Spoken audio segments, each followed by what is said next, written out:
I do not expect finance minister to be like Dr. Manmohan Singh. Certainly, I also don't want to be like Dr. Manmohan Singh. हमें अब जाके समझ में आ रहा है कि बुजुर्ग कहा करते थे, पहले तोलो फिर बोलो।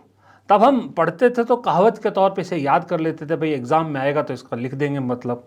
लेकिन प्रैक्टिकली इसका क्या मतलब होता है, वो जब से बीजेपी सरकार में आई है ना, खास करके तीसरी टर्म, तब से बहुत बार समझ में आने लगा है। आपको नहीं समझ में आया?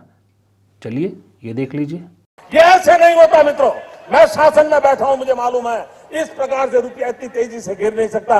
अरे ये नेपाल का रुपया नहीं गिरता है, बांग्लादेश की करेंसी नहीं गिरती है, पाकिस्तान की करेंसी नहीं गिरती, श्रीलंका की करेंसी नहीं गिरती। क्या कारण है हिंदुस्तान का रुपया पतला होता जा रहा है? ये जवाब देना पड़ेगा आपको, देश आपसे जवाब मांग रहा है।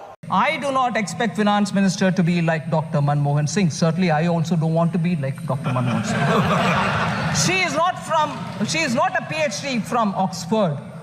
Not even like Chidambaram, who has got a management degree from Harvard. She's from our own JNU. But the problem is she's bereft of new ideas. वित्त मंत्री ने क्या कहा था?